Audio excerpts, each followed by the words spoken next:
இந்திய பொருட்களுக்கான இறக்குமதி வரியை 25% உயர்த்தி அமெரிக்க அதிபர் டிரம்ப் அறிவித்துள்ளார்.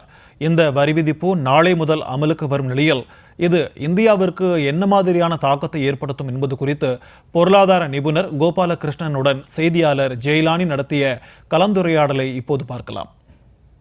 இந்தியாவிற்கு 25% வரி விதிப்பதாக அறிவிப்பு என்பதனை வெளியிட்டிருக்கிறார். இது இந்தியாவின் பொருளாதாரத்தில் எந்த அளவு தாக்கத்தை ஏற்படுத்தும் என்பது தொடர்பாக விளக்குவதற்காக பொருளாதார நிபுணர் கோபாலகிருஷ்ணன் நம்மோடு இணைந்திருக்கிறார். வணக்கம் சார், சொல்லுங்க.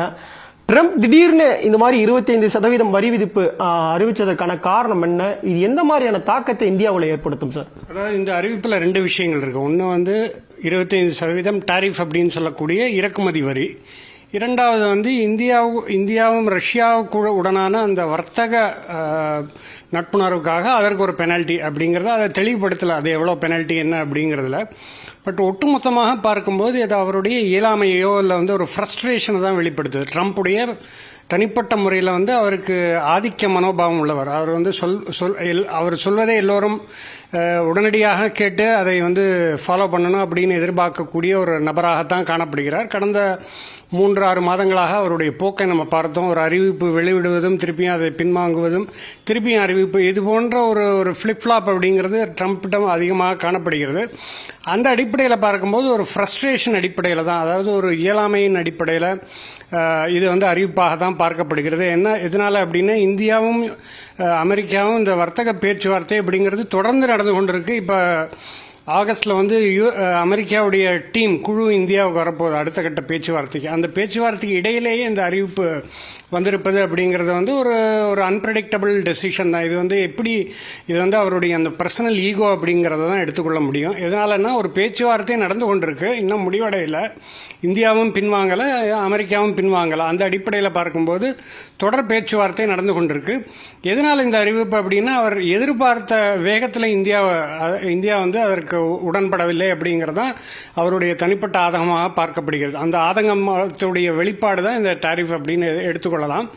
அந்த அடிப்படையில் பார்க்கும்போது ஓரளவுக்கு 25% அப்படிங்கிறது இதர நாடுகள் எல்லாம் கம்பேர் பண்ணும்போது பெரிய அளவில் இல்லைன்னாலும் கட்டாயம் இந்தியா இது தொடரும் பட்சத்தில், இது என்னுடைய ஒப்பீனியனில் இது நிச்சயமாக இந்த பேச்சுவார்த்தையில் இதுவும் இடம்பெறும் அப்படிங்கிறது என்னுடைய கருத்து. ஏன்னா இது திடீர்னு வெளியிட்ட அறிவிப்பு அப்படிங்கிறதுனால அமெரிக்காவிலேயே அங்கே இருக்கக்கூடிய தொழில்துறையினரும் சரி வர்த்தக துறையில் இருப்பவர்களும் எதிர்பாராத ஒரு விஷயமாக தான் பார்க்கப்படுகிறது.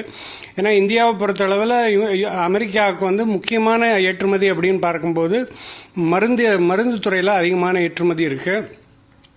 ஐடி சாஃப்ட்வேர் சர்வீசஸ் அப்படிங்கிறதுனால இது வராது. மருந்துத்துறை, ஆட்டோ பார்ட்ஸ் அப்படின்னு சொல்லக்கூடிய அந்த ஆட்டோமொபைலுடைய செக்டர், கார்மெண்ட்ஸ், அப்புறம் ஜுவல்லரி, இது போன்ற பொருட்கள் உற்பத்தி செய்து அங்கே ஏற்றுமதி செய்யக்கூடிய நிலையில் இந்திய ஏற்றுமதி துறை இருக்கு.